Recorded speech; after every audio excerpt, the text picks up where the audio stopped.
Welcome to the Awake Space Astrology podcast. I'm Laurie Rivers, and Malcolm, my dog, is with me here. We're cuddled up on the couch on a very cold and rainy Southern California evening.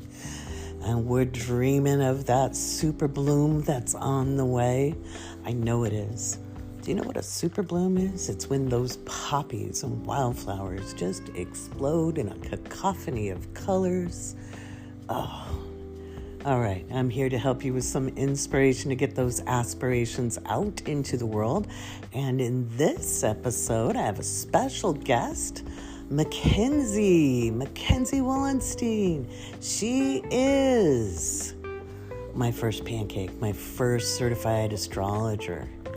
And this was our 2-year anniversary of her studying with me. And we have a wonderful chat where we catch up and talk about how her understanding has developed and grown now that she's been reading charts on her own for 6 months and paying attention to the cosmic tide and how she's surfing it. We're also going to talk a little more about that full moon that's coming up, because I want to emphasize that and what February is going to look like, a little bit more into that. There's a lot going on in February. I talked about that in the last episode, so if you missed that, and I know a lot of you did because I can see the numbers of who's watching, go back and listen to that one, and that'll give you some good full moon prep. But we're going to talk a little bit more about it here and what else you can expect in February astrologically, and which signs need to be working on their stuff before March of 2023, because it is going to be a doozy, my friends. It's going to be a doozy. All right, that and more here on the Awake Space Astrology podcast.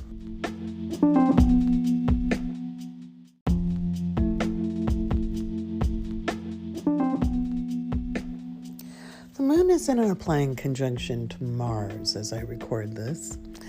It's about 4 degrees away, and it is in Gemini, and it is in my 8th house. And what happened? The last segment I recorded would not upload. So we're going to do this again. We're doing a do-over with the moon in Gemini approaching Mars. I'm trying to get done with the podcast so I can get the crunch report and the horoscopes out because they're late. Monday is my day off, and none of it was off for me today. So, but that's okay. Malcolm and I just had a tasty treat. So, wow, we've got big energy coming up. I talked about that in the last episode. I'm not going to talk about it too much more in this, other than saying, just if you didn't listen to the February astrology episode, which is episode 5, go listen to that. And I talk about that big old full moon in that episode. Yesterday, we had a really good workshop on the full moon. Thank you to everyone who showed up. It was beautiful. It was vulnerable.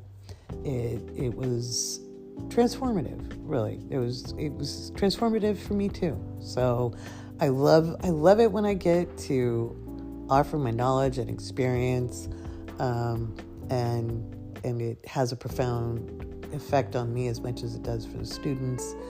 And there's just some really vulnerable sharing. So no, you can't buy the recording because it would feel like voyeurism to me, put it out there. It was just a really beautiful, intimate experience. We'll do one again at the end of February before the full moon in March. Speaking of March, the energy of February is all about getting ready for March. Okay, there's going to be intensity building. There's just so much going on. We're going to see big social issues continue to build, frustration to build. We're going to see some very wet weather come in. There'll be good stuff too. I'm just giving you the heads up that you need to have, but there'll be good things too. You want to hold your focus, okay? So how you play your cards is really important with this energy, guys. It's really, really important. It's not the cards you're dealt, it's how you play them that matters. And Mackenzie and I talk about that later on in the program during our Astro chat. Mackenzie is my first pancake. She and I are celebrating 2 years of working together. Unbelievable. She's a very talented astrologer, a very kind and caring human being, and I am proud to know her. So we have a wonderful chat. If you haven't heard Mackenzie and I chat before, it's always touching. And we talk about using the energy of astrology consciously to play your cards. And she talks about her experience with that over the last 2 years, which is really great. We need to keep hyper-focused on what moves us forward. We can't scattershot our energy through February. We're moving through a time of sustained change. It's just constant change. Old issues are up on deck, and we're prepping for multiple planets to change signs in March. So there's just a lot of pressure building before it's released when those planets ingress into the next sign. And ingress means move into. And again, because I talked so much about February, last episode 5, was all about February. So if you haven't listened to that episode, I encourage you to do so. And I talked about the full moon in Leo there. Okay. It's not as in-depth as what we did in the workshop on the 29th, but it'll still help you get ready. You really, between now and February 5th, you really want to release resentments, bitterness, fear, worry, insecurities. And how do you release it? Well, meditation helps. Having a good cry, taking a big soak and washing it off the body. Don't scrub yourself hard. Treat it like a very gentle and loving ritual. Make notes of what you're good at. Know your strengths and lean into that. Stop focusing on what isn't good enough about you, because you're probably not unbiased. Okay. It's always interesting to get feedback. I was talking to a client/friend of mine today, and they were getting ready for our call because I was helping them with a business idea. And one of the things they did was what I would have suggested, which was get a hold of people they'd worked with in the past and ask what their strengths were from another person's point of view. And this was such a valuable exercise for my friend, because what she came back with was, wow, this was so powerful, because I wouldn't have seen that in a million years. It's like, wow, that's cool. That's really cool. Because honestly, what people value in us, it's a 10th house matter, right? It's a 10th house matter. And we don't always see that in ourselves. All right. We might see the part of us that expresses itself towards authority figures more when we look at our 10th house, right? We'll be like, yeah, well, I don't like authority figures and I want to pop them in the nose, and I always got in trouble for X, Y, and Z. And, what gets you in trouble is usually your strength, because especially if you were raised by control freaks or had very authoritarian people in your life, they often were threatened by you, even as a kid. Okay, we've all been there, and their thumping you down had more to do with their insecurities than anything to do with you. And for me, it used to be my enthusiasm, my passion for things. If I laughed, I was laughing too loud. If I got excited about a subject, I'd get put down for it. I'd get called a nerd, or even people who weren't trying to put me down, but like, you'll never get a boyfriend if you act like that. Being smart. which was terrifying as a teenager. Yeah, I wanted a boyfriend, but I wasn't gonna play dumb. And my mom would be like, "You have to play the game." I'm like, "What game?" Because it doesn't seem like a game. It isn't fun, and I'm not gonna pretend to be dumb. I'm not gonna let somebody, win or think they're something they're not. That's dumb. I don't want to date somebody that I have to pretend, to be other than I am. Who has Mars in her first house? Oh, wait. So think about the things that got you kind of in trouble as a kid. For me, again, it was my passion and my enthusiasm for subjects, and I would talk about these weird things that I'd studied, different historical facts, or I loved history, I loved politics, I was passionate about it, and I'd be too intense. Well, I have a Leo midhaven, and it's those very things about me, the passion I have for a subject, my passion for people, by wanting you to know how valuable you are, my preach and teaching energy from my Sun and my Mercury in the 9th house, where I just want you to love yourself so badly. Pardon me being selfish, but if people knew how valuable they were, I think the world would be a different place. And often it is our greatest strengths which challenge the authorities in our lives when we're young. And sometimes you're a lucky ducky and you know exactly what, people see as your value, because you maybe have your Mercury in the 10th, or your Sun and Mercury, or your Venus or your Mars, and you may feel that draw to purpose, right? And you may have more clarity around your purpose in that respect. So, that's what's there. So that's one of the ways you can prepare for the Leo full moon, is inoculate yourself with your value and start releasing the insecurities. Start releasing the fear, especially the fear of rejection or the pain, the emotional pain. There's not a lot we can do about physical pain. I mean, we can. In metaphysical terms, there are ways to do pain management, but I'm not going to talk about it on the podcast. But for now, having a good cry will help too. Taking a ritual bath or shower, or just wash in the sink if you don't have access to either, where you just gently wash away the energy that's blocking you or holding you back. You don't even have to define it.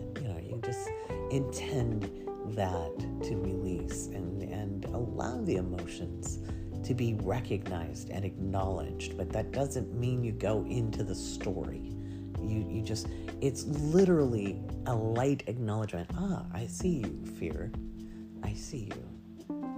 And one of the techniques I used in my healing journey to release that kind of emotional energy in the body was whether it was fear or anger or resentment or rage or grief, or maybe I had a lot of social anxiety, I would recognize it. I would say, "Hey, I see you. Thank you for keeping me safe." Because at one point, even if it was one time, it was a winning strategy.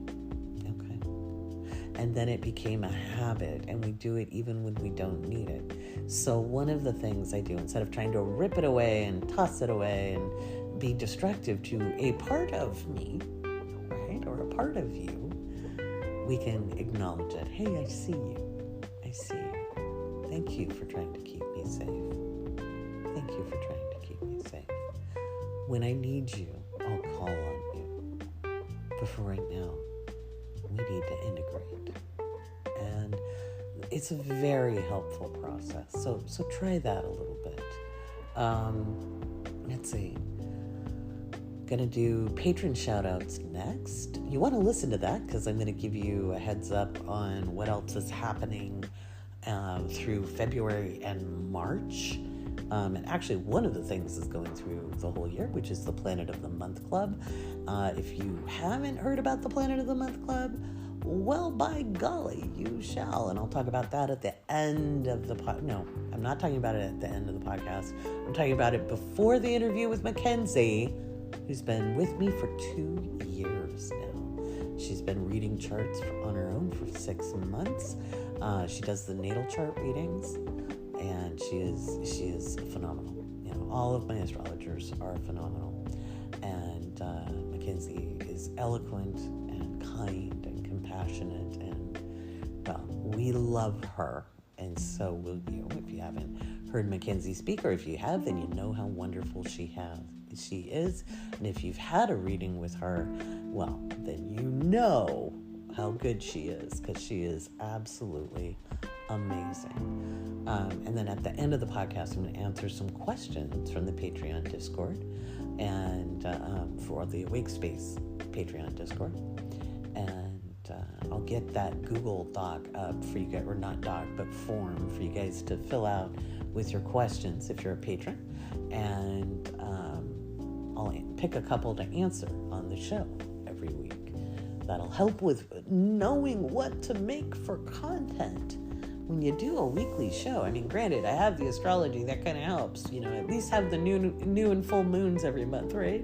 But then I got to fill in the blanks, so I thought we'd answer some astrology questions at the end. So, for now, it is time to do some patron shoutouts. That was my William Shatner imitation. But yeah. Or impression, I should say. Alrighty.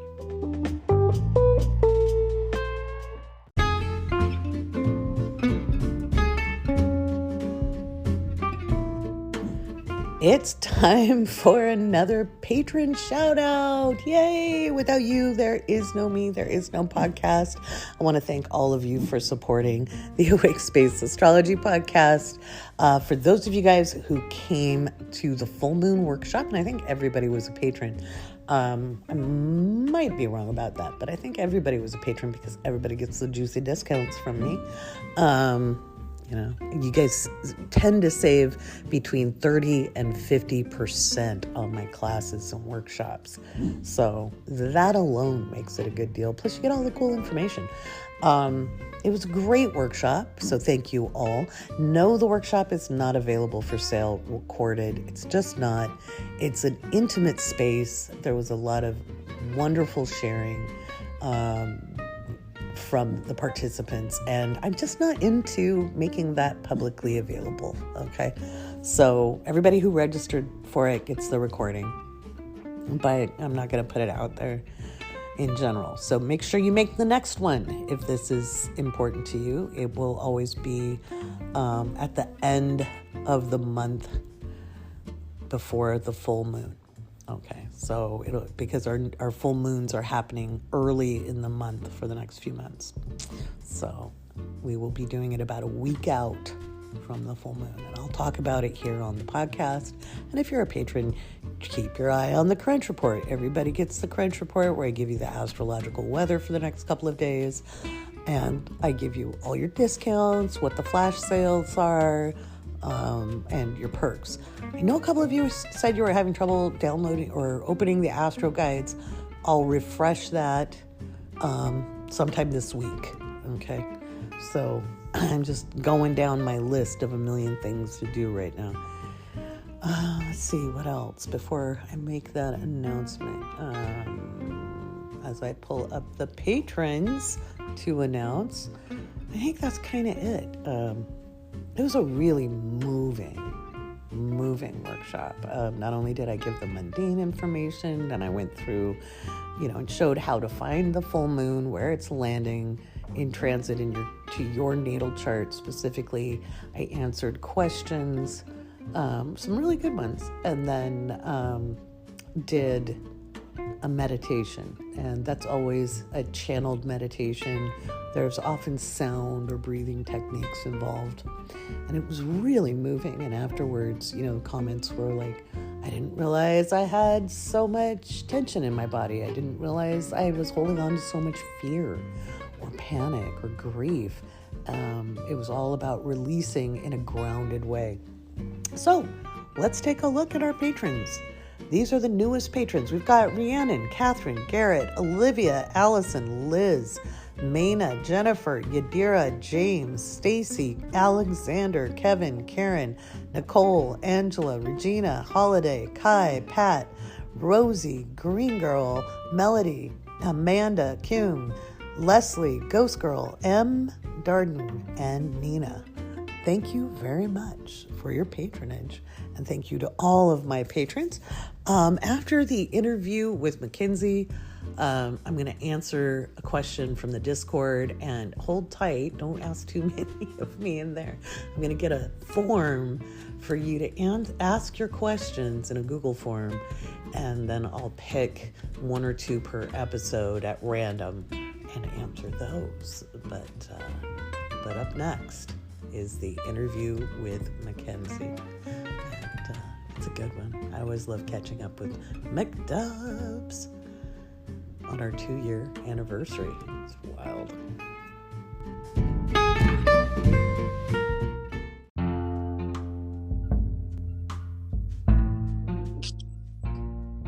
Hi, everybody. We've got Mackenzie with us, and Mackenzie is also known as McDubs, and she has been with me as a student for, what is it now, Mackenzie? It's officially been 2 years. Dang. Time flies. For real. Wow. I don't know, my knowledge of astrology, it's been a good reflection, anniversaries or whatever, good for reflecting and seeing the differences. Yeah. Where are you now compared to where you were then? Oh man, when I first came to you, is when I had first had a real interest in astrology and an interest in pursuing it further than just reading the books. I wanted to actually talk about it and learn firsthand, I guess. And I was kind of in the pop astrology, not pop astrology, but I was in the category of probably knowing just enough to be dangerous. I think I would psych myself out looking at transits, and I didn't know what they meant, and I think I was just kind of lost, in the soup of astrology. And so you just kind of provided that structure, and now here I am 2 years later, 6 months into doing my own astrology readings, so that's really cool. Right. You're a good student too. Oh, thank you. You're a good teacher. Oh, Mutual Appreciation Society. Right.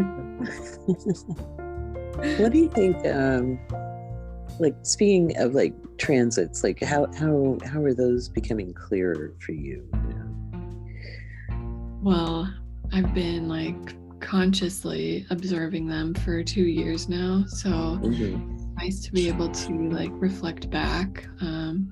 Even when I was unconsciously experiencing them, it's nice to look back on those too, because I think once you learn the transits and the astrology, sometimes it's hard to put that in the back of your mind. So it's nice to look back before I knew it was happening, and just notice similar themes that come up, and just what to kind of expect, either emotionally or where I'm at mentally, what I'm focusing on, things like that.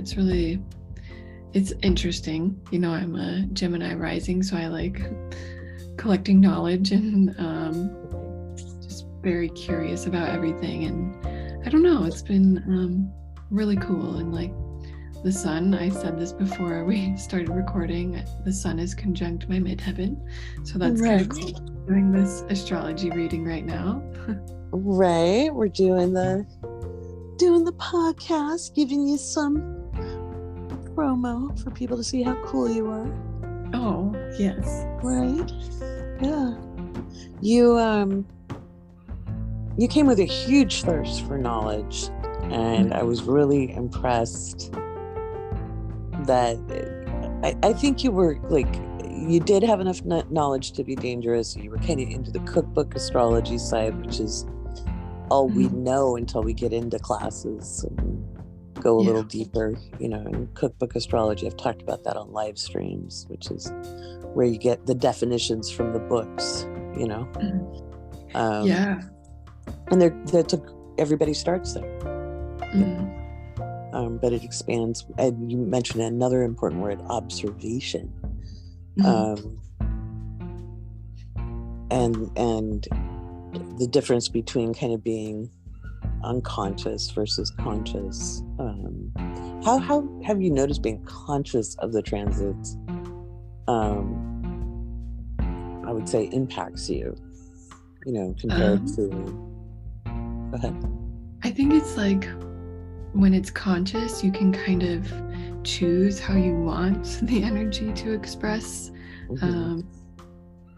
So my 8th house is like all Capricorn season, and so like I've dealt with seasonal affective disorder like my whole life, and so I think like that might be part of it. It's just like a uncomfortable time, but like this go around I really like leaned into the research side of the 8th house rather than like the crunchy like grieving, despair. Yeah, exactly. And so I really like leaned into like the research and like learning, and even when I was feeling crunchy, I was like, let's look into ancestry. And so I like I redid my ancestry.com thing, and was just looking into that, and I was learning a lot more. I've still got Mercury in there, so I'm like still doing the research, but I think it's like being able to consciously like choose how you would rather the energy express, and I think that's part of like the alchemy in it, in a way, like using the cards that you're dealt with kind of thing. How do you want it to be? It doesn't mean it won't be intense, but what do you do with that intensity? Helps the quality of life, doesn't it? It really does. I said that I've dealt with like that seasonal affective disorder for my whole life, and like this go around it's really not as bad as it usually is. So like that's something I talked about with my therapist. I was like, I'm actually doing okay. So that's like really great. That's huge. Congratulations. Thank you. It's been awesome. That's something I think people don't always realize with astrology, because so often it's talked about in terms of fate and destiny. There's elements of that in life. I mean, obviously, there's windows in time. Sometimes they're more auspicious than others. But when we talk about energy expressing in a multitude of ways, that is a great example of, this is the timing. How do I want to consciously address it? I love that. So how does that help you when you're reading people's charts, like when you're explaining them to them, because you're still doing natal readings? I think so I go through my notes like around the wheel probably like 3, sometimes 4 times before the reading, and each time I go around I'm like looking at all the possibilities and like all the ways that the energy could express, and I like to make a note of that. I think that's why it takes me so long to do my notes. I just like try to do a really thorough job, but I usually try to aim like somewhere in the middle, because then we can go like from there. It's just and like it's just interesting.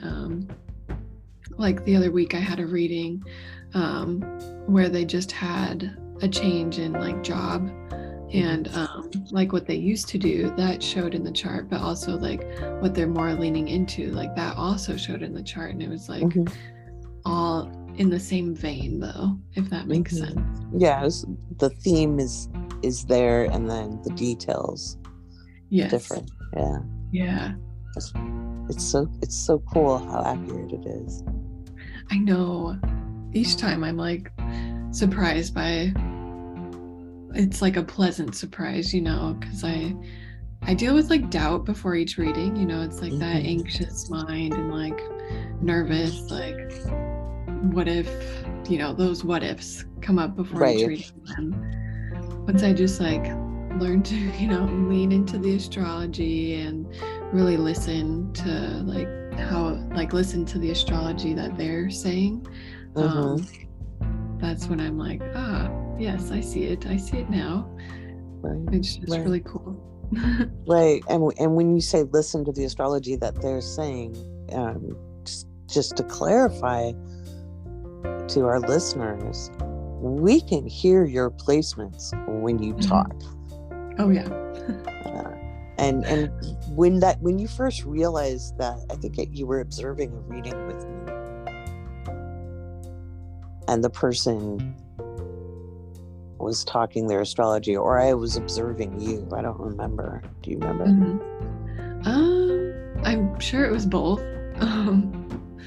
I think, there was one in particular. I had like, this was probably like my third, where I was doing it, and you're like, let's get you this recording. They were just speaking the astrology, and it's just like funny because on the other end, like, of the Zoom call, I'll be like smiling and nodding and like, seeing it in my chart. Right? Yeah. And it's cool when somebody really speaks their chart. Yeah. And you're like, well, that's how that's expressing. Exactly. Yeah. It's really cool. It's usually the Gemini placements. Oh yeah. They're chatty. Yes. But sometimes we get quieter clients and we have to ask the questions. How are you feeling about that? Like when you're doing your A or B test, Yeah. I'm getting better. Sometimes like I'll like say both like A or B, and it's like a lot both ways. And I'm like, which one do you like resonate with? And so then I liked what Casey said the other night on your live, where she said it's like a GPS, like rerouting, because that's exactly how it is. Like where you like take a turn here, and I don't know, just like listening to what they say, and it's like, all right, let's turn here. Just kind of like, it really is like a labyrinth, each chart, very unique, individual, and very deep. So yeah, I don't know, it's been interesting and a learning experience. And every reading. Yeah. Every reading. I always say that. Yeah. Even now for me, 3 decades in, every reading I learned something new. Something new. Either how to communicate more effectively, or just there's always something new to learn with astrology when I get to the end of it. Right. I think that's kind of like filling my, thirst for knowledge. Like, this is just like a never ending thing that I can keep learning about forever. Yeah. So many different rabbit holes, and so many like, I feel like I could talk about, I just finished a book on the 12th house, and I feel like I could talk about that for like 12 hours, Oh, easily. Yeah, easily. That's why we're doing Planet of the Month. Yeah. The Planet of the Month Club. I'm so excited for that. Right. Which is, I've talked a little bit about that before this interview, but what are you most excited about the Planet of the Month Club? Because, diving deep into each of them, and then you guys get to host the office hours. What are you excited about for this? I think for me, just like talking with people who are interested in what I'm interested in, obviously we have like our mod squad, but I think all of us are excited to help teach it, because you know, when you teach it, that's when you can like understand it more, and just really helping people understand astrology more, I think. There's a lot of like fear in pop astrology, and even in my readings, I've noticed some people are like nervous coming in, like, you know, what can we see in the chart, and like nervous that like we'll see something like quote bad,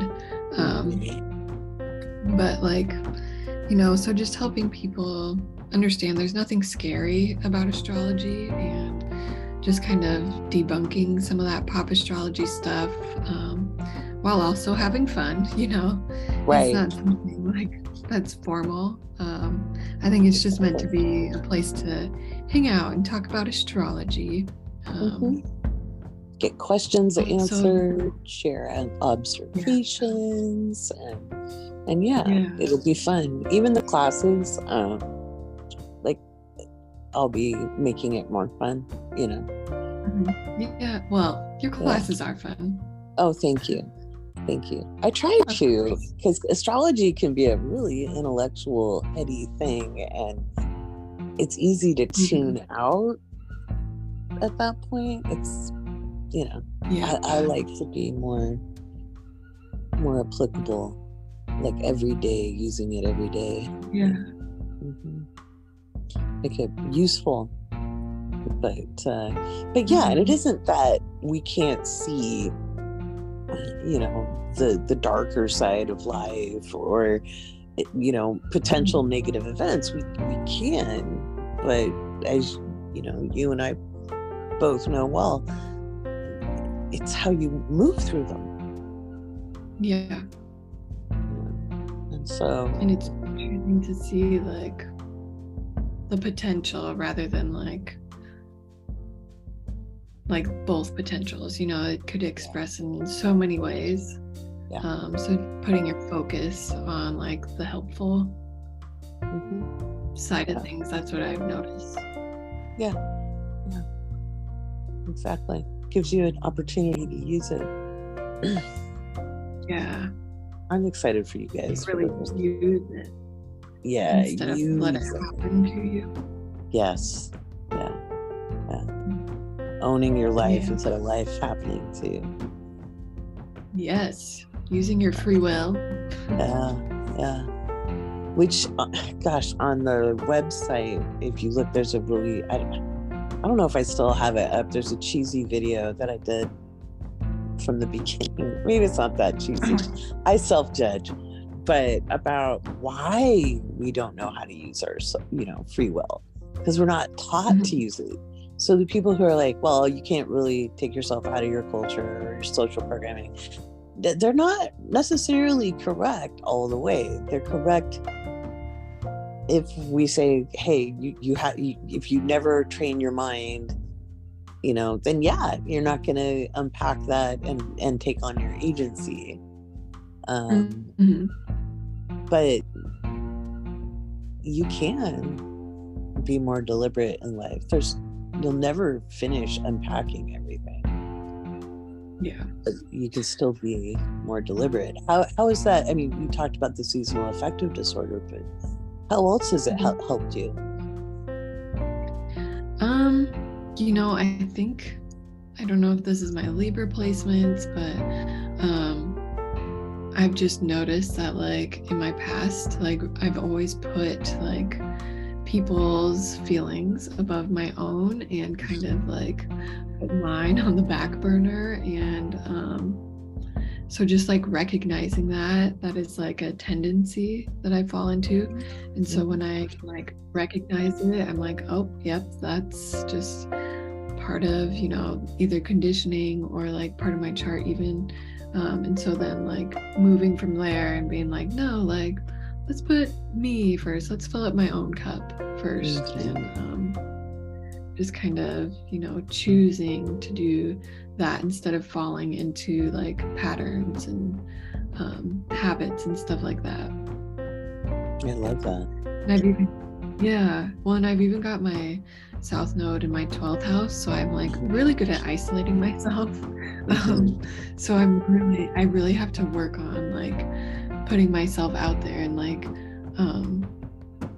communicating basically, and getting in this community, and like even you guys are helping me with that, so it's been a learning experience and a healing as well. So I love that so much. Yeah. You're easy. Oh, thank you. Joy. Yeah. I tell you, you guys, Mackenzie is just an eloquent astrologer. Like, you have this eloquence in your interpretations. Thank you.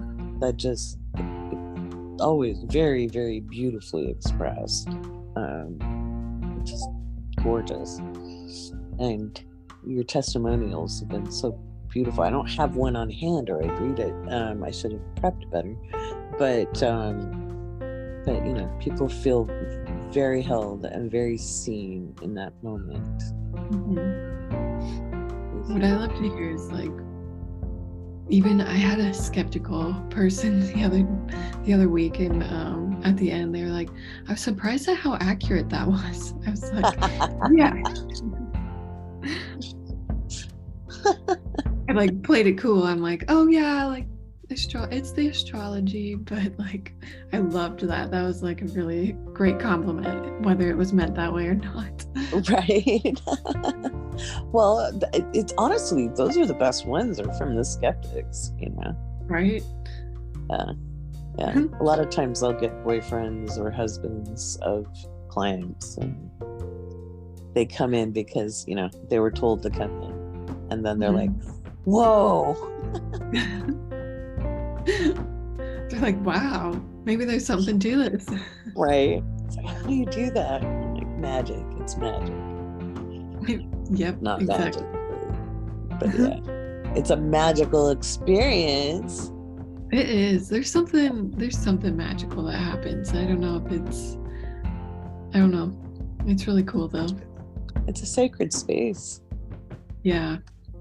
You're holding somebody there, and whether they really know how much we can see or not, and how much work goes in. And we've talked about that in other interviews, the prep time. How much time are you doing on your prep? I think every reading is a little bit different, but I do tend to take like 3-4 hours at least. Wow, you cut it down. Yeah, not quite 8. What it was. Good. Well, you've done quite a few readings now. I have. In 6 months. Even looking back at my notes from like when I first started, I'm like, oh wow, like I just can like, it's almost like a laser. I don't know. I can see more now because I've got the experience. I don't know. Well, nothing makes you a better astrologer than reading. Reading people is what's going to really put that knowledge into application. Yeah. And hear the different ways. Because do you still get themes of readings? Like some weeks it's, Venus conjunct the moon people, and other weeks it's, yes, Mars square Pluto people, or I had 2 people in the same week with the same birthday, so I thought that was funny. Oh, that's cool. Yeah.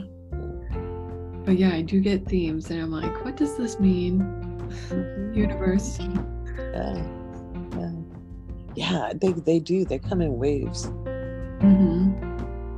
I had Venus conjunct the moon people like 2 days in a row, like 3 people each day. I was like, wow, okay, work on loving yourself. This is the message. Right. Yeah. Oh, yeah. It was beautiful. They were all different signs.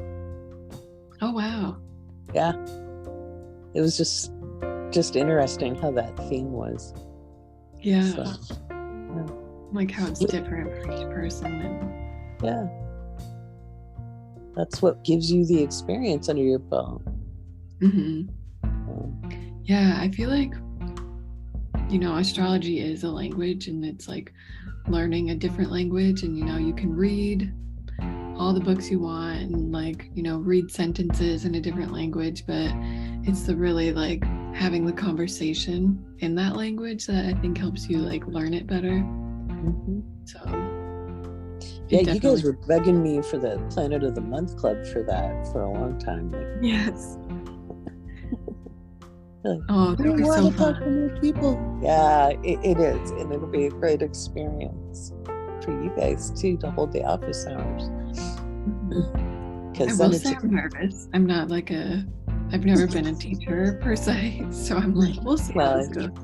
You guys are going to be totally covered. So I've got that's some of what I'm going to work on today after the recording is I'll get you guys, you know, set up with prompts and you're not going to have to fly blind. Well, and this will be like, you know, good for us as astrologers, like seeing where people are coming from and like their own understanding of their own placements. So I'm excited.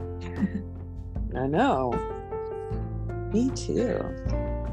It'll make it'll improve everything for everybody. But it's so good to be able to just sit and observe and again it's homework, but it's not homework. It's fun. So yeah. Well, and I'm like one of those weird people who likes homework, so me too. I do too. But I'm gonna make it fun homework. So like, because so many people have educational trauma. Yes. And so I'm very mindful of that because, you know, school is so driven to the right answer. And there's some of that in astrology, you know. But we're not doing that side of it. We're there's some things that are facts and then there's interpretation within that and it's experiential and everybody's perceptions are unique. So yes. You know. No tests. Not for this. No. It might be fun to do like quizzes, like you know, multiple choice. Could. I don't think I'm gonna do that for this. I mean, you guys could do like I was thinking more like almost like Trivial Pursuit. Oh yeah. Where it's more like a game. Yes, I like that. Yeah. My fifth son loves that. Yeah, for the professional development classes, I'm gonna have like exams people have to take to enter off an entrance exam. Oh yeah, because you know those are important there. Yeah, but for this is fun. This is a club. It's yeah. So it's very chill. Yeah, chilled, laid back, educational, fun, build community. We need to build community. We got Pluto coming into Aquarius. I'm excited for that, just to see what comes. Right? Isn't it cool to be the first astrologers in history to experience this consciously? Yes. Get to record. That's powerful. It is. It's very powerful. It's a big deal. Yeah. Well, my dear, it's always a pleasure to have you on the podcast. Yes, thank you for having me. Sharing you with the world. And you guys can book readings with Mackenzie. Woo. Go to the wokeastrology.com site and she's right up there.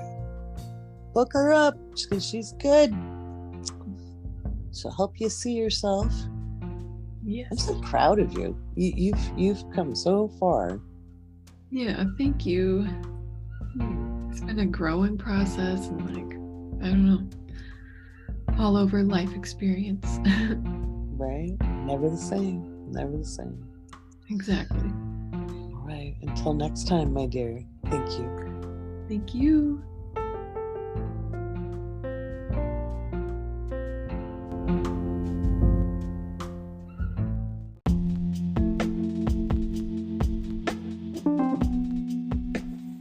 All right, we're talking about the Planet of the Month Club for a minute, and I'm excited about this because it's a fun way to dive deeper into astrology or get started. And when we're talking about the planets, we include the luminaries, okay? And what's going to happen is I'm going to give a 2-hour workshop every month on one specific planet or luminary. And we're starting with the sun in February. This is so important because I know we all say you're not just your sun sign, and it's true, but the sun plays a vital role in the astrology chart because it's your animating force. No, it's not your personality, just like your rising sign is not a mask. We put masks on purpose, and there's nothing fake about our rising.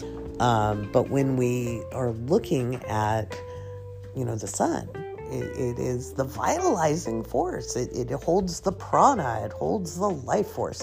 So I'm excited to start with the sun, and we'll talk about it, do a 2-hour workshop.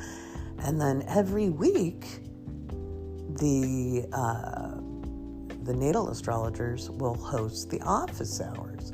And this is why we can do this. The idea came up last year, and I just couldn't figure out how to fit it into my schedule, because I think in order to make this club work and be fun, it takes the time, the weekly meetups, and I just didn't have the energy or the availability for that. And I had to have the Natal Astrologers trained, and here they are, and they're ready to go. And they're going to co-lead every week and host some fun ways of learning about the astrology and understanding this planet in your own chart in depth. And we're going to have some trivia and homework, but fun homework, fun ways of learning how to observe how this operates for you in your chart.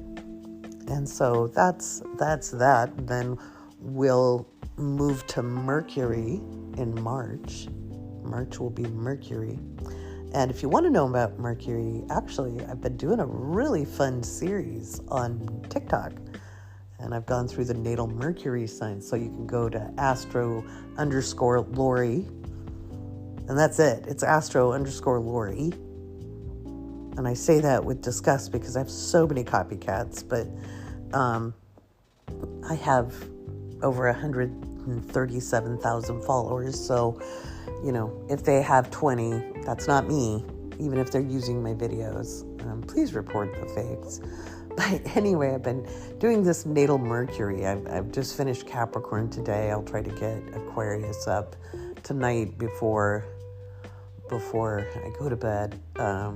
It's getting close to that. I need to finish the horoscopes. Gosh darn it, I'm tired. But anyway, that's got a lot of good information. And so I talk about Mercury retrograde. I talk about, the planet Mercury through the signs, and I have captions that show the houses. And that'll be March's program for Planet of the Month. Now, the workshops will be recorded and stored on Patreon only. Okay, so you have access to the recordings as long as you're a patron. And then the Discord is there for discussion and fun and games. And you'll also have access, if you're brand new, you'll have access to all of the other perks of being a patron as well. So the horoscopes and all the other fun stuff. So, which is cool. Yay. Let's see, what else? Planet of the Month. Yeah, so, here's the order. We're going to do the Sun, Mercury, Venus, then the Moon. Okay, then the Moon. And we'll talk a little bit about the Earth in that one as well. And then Mars, then Jupiter. Okay, then Uranus, Neptune, and Pluto. And I'm really excited to teach about these because, just getting good information out there so that you're not confused by all the kind of half sort of true, kind of not information out on social media. There's some good astrologers out there. They are, and some of them are popular. But there's a whole lot of people who are just I call it Tumblr astrology. They're regurgitating that. So this is my way of getting you guys really good information and giving my astrologers a chance to stretch and grow. And because, if you're there to answer questions and talk more in depth and lead discussions, your depth of understanding is going to grow as well. So I'm super excited about that. So you can hear Mackenzie and I talk about the planet of the month in the next segment. I'm not going to keep going on about that. But if you want to join us in time for the first workshop, and if you can't, that's okay. It'll be recorded. And when you join in March or April, you'll have those recordings in Patreon. Okay. And you'll just use a hashtag to find them. Alrighty. Let's get on with the conversation with Mackenzie, because I think that's my favorite part of this episode.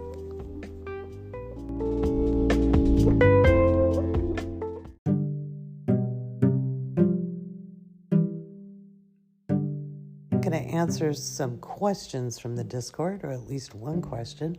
How do conjunctions with Venus affect the transits, like the full or new moon, if it's conjunct a person's natal Venus? That's a very good question. That comes from Yvonne. That is very good. So when the moon transits Venus, what happens with that? And it's not just new or full. It could be a first or, last quarter moon, or anything in between. Remember, there's 8 moon phases. So when the moon conjuncts Venus, what is up on deck is your value. It's your values or your values.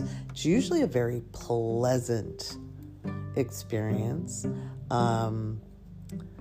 Even like, let's say a full moon happens and it's opposite your Venus. So the sun is conjunct your Venus.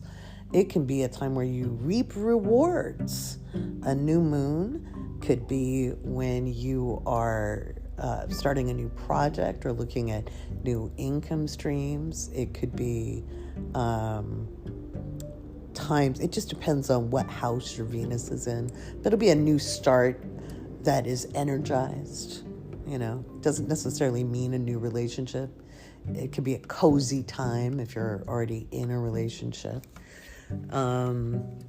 It could be a going to the next level space. But remember, the moon conjuncts your natal placements, one by one every month. The moon transits a sign every 2.5 days or so, and it stays in a phase for up to 3 days, and it circles, your chart effectively. And so, you'll have the moon go around your entire chart every 29-ish days, okay, effectively. So when the moon is conjunct Venus, it's a very pleasant transit, okay? So it's your Venus is empowered. You're more likely to be able to receive things. And conjunct, for those of you listening, means 2 planets are very, very close together by degree. So I use between 0 and 6 degrees when I'm predicting. In natal calculations, I'll do between, I still like it tight. I like tight orbs. They're between 0 and 6 degrees, but technically out to 8, some people go as far as 10 or 12. I don't know. At that point, it's a barn door. Sometimes we can feel them out to 10. If it's a moon transit, if it's a Neptune transit, but it depends on the sign. I really do think if you want to be accurate, there's a whole lot. I see a lot of inexperienced astrologers, and I'm not going to put an age to it, okay? Because some of them aren't young, but or people who haven't really gone past the books, because books are just part of studying it. And this isn't putting anybody down, but what I see is people trying to make it fit, because it just like everybody wants a stellium to include, these outer planets, and stelliums have to have 3 personal planets involved first, and then any outer planets, okay? And that can include tertiary. So if you have the sun and Venus in the same sign and you've got Saturn there, that's still not a stellium. Sorry, guys. It has to be the sun, Mercury, moon, Venus, or Mars. Three of those combined. Okay. So it could be Venus and Mars and the moon. All right. Chiron doesn't count. Chiron is an incidental asteroid. It does not bear as much weight as you think it does. Okay? And you'll be like, but I resonate with it. I'm like, well, okay, because you resonate with your trauma. Okay? And it indicates what your trauma can be and how to heal it. All right? I'll do a whole episode on Chiron again. I have a guide to Chiron that every patron gets for free, or you can go to the link in the description and download it. It's $5. Okay. I've talked about this before, but Chiron was discovered in 1977. It has a 51-year orbit. We haven't seen it do a full cycle on its orbit yet. So all of the literature, even Barbara Hand Cloud's book, and it's a good book, okay? I've read it, but it's still theoretical. It's theoretical, all right? You can't really use the mythos associated with the name. The Chironic myth has nothing to do with the asteroid. It was discovered in 77, so it's nothing that the original astrologers even used, okay? So it hasn't had any observable data. It hasn't had anything, people have made it fit. And that's where we end up getting judged by scientists, because people just like with the asteroids, a lot of them weren't even discovered until the 1800s or early 1900s. And they were named by, astronomers. And of course they chose a lot of Greek or Roman names. And then people just applied the myths to them. Oh, well, that must be. And that is that's not how we record accurate data. So that's just something to keep in mind, guys. I know people, but I resonate there. Yeah, well, astrology isn't about being psychic and resonant. And we can only resonate through our lens. That's something really important to remember when we're doing metaphysical or energy work, is understanding how to keep your energy centers pretty clear and focused, and understand what you're tuning into, and I talked a lot about that in the but in the workshop yesterday. Again, if you guys want in on those, pay attention. I'll be announcing them very shortly. Let's see, I put out my workshop information in the Discord as well. One of the things, if you are a patron, just do some housekeeping. If you're not getting the emails, like if they're going to spam, you can always check the Patreon itself, okay? And that's patreon.com/the Awake Space. The Awake Space. And you just scroll through. There's all of the posts are there. They're all recorded there. You can also download the app onto your phone and find that there as well. Let's see. What other question? Oh, somebody was asking about yods, and yods just point, like all of the big aspect patterns. In fact, I got asked that at Coffee with Laurie yesterday about the influence of the bigger aspect patterns, like a kite or a grand cross or a grand square, or which is always accompanying a grand cross, grand trines, bucket patterns, yods, things like that.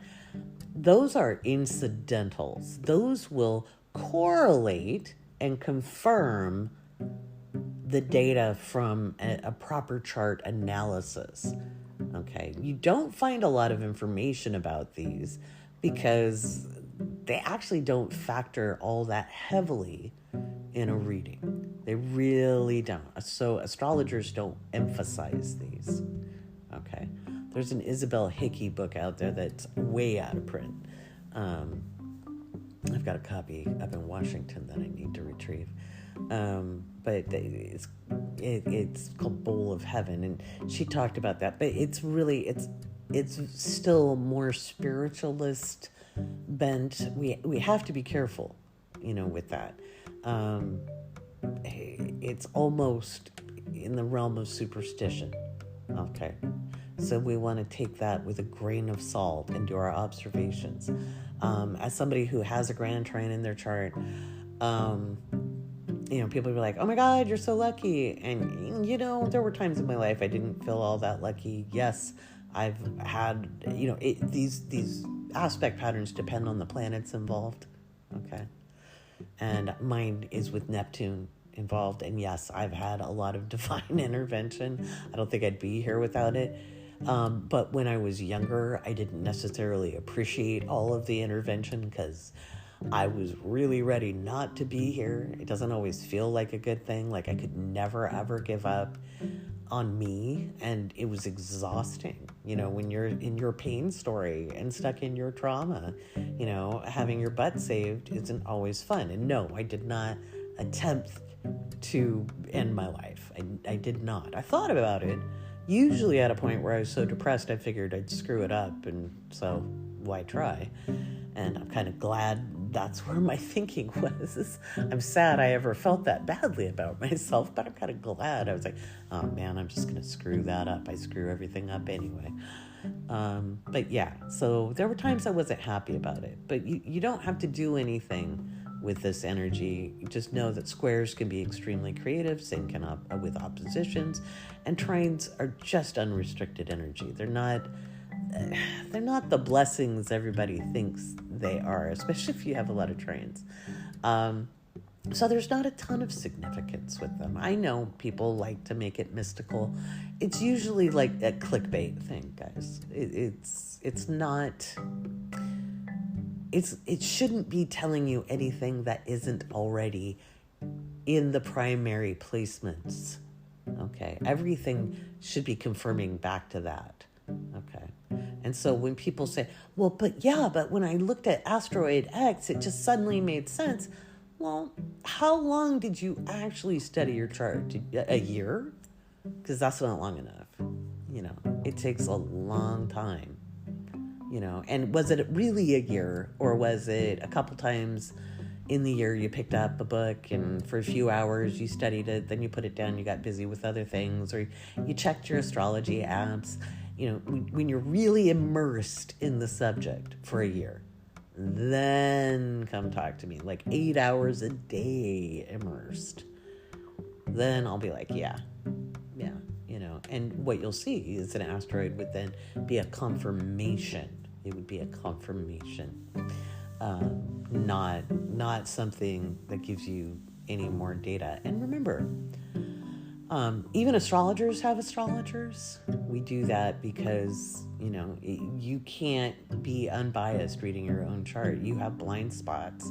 There are things you're going to miss. Just like if you read your kids' charts or other loved ones' charts, you have a vested interest and you can miss stuff.